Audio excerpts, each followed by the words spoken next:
what moments in your life were the most impactful, and were there moments that steered you towards hip hop in context of hip hop? Yeah, I don't think there. Yeah, I don't know. There was no. I don't know if there was one moment. It's just like it's a very like that's a very charged question, because it's like it's like asking, like, what's your, relationship with your blackness? What's your, it's just who I am. Like, I don't really, to me, like it embodies everything that I do. All of my approach to creativity is like, you cannot separate it. You just are it or you aren't. And, or you are it or you aren't. And it's like, yeah, there's just so many memories that I have growing up of all of the music that I was like listening to or being put onto by my dad. I'm in the experience right now. Like I'm living it right now. I don't think there's any like set moments where I could say like, oh, and that would birth my love for rapping. Like, nah, most people's experience with hip hop is actually like, there's music and then there's rapping. Yeah. It's like either like a separate or just like a subset, and so there's all actual radio music that you listen to enjoy rap for fun music, and stuff, and then there's like rap, and it's like almost like a black sheep music kind of thing, where I never thought about it that way. I didn't realize that people thought about it that way until I grew a little bit older and I started seeing. Because it was always a part of your it was always such a foundational like part of my like music journey. So I didn't really.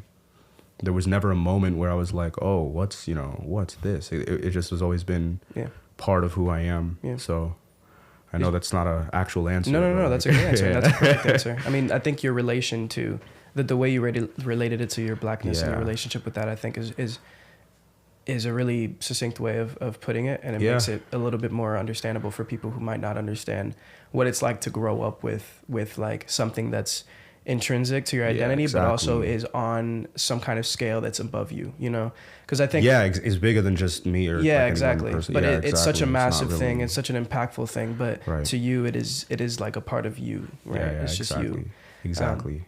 And I think that's really cool. Go ahead, sorry. Were there any moments where you felt your relationship with hip hop was like strained at all? That's a good question. If anything, I feel like I'm going through that right now a little bit. Because I'm starting to, I guess in general, there's been like, I don't know, my passion can't die in terms of like I don't even consider it like like it's just like who I am really, music.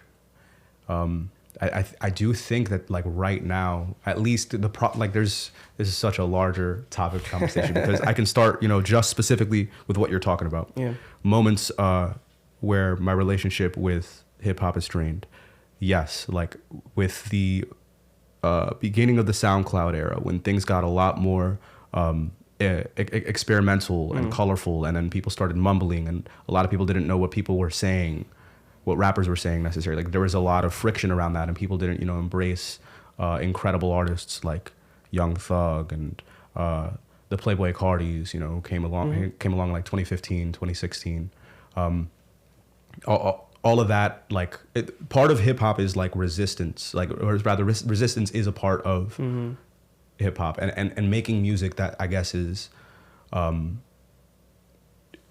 that comes from that resistance. It's always, you're always in some kind of clash of some sort. And I think that that's been lately my like problem with it. I feel like and not to say that like I have a problem with the culture or the genre or anything like that. No. I think that the foundational problem right now in like the industry, hip hop, is the fact that the creators don't control the music.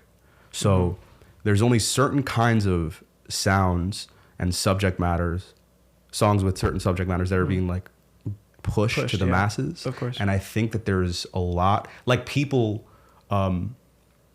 people think they have an understanding of blackness because they listen to hip hop music. For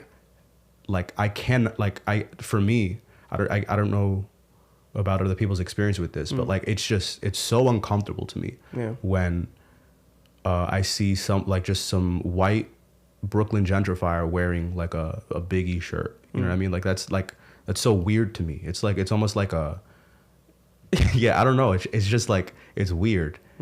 I can't really describe it beyond that.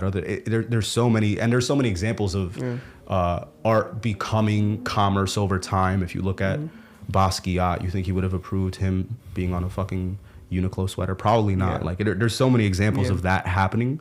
But like, I think that right now my qualms with the way that we treat the genre have to do with the fact that the people who create the music don't control it. And yeah, and I just think that there's very like there's a lot of changes to be made there. So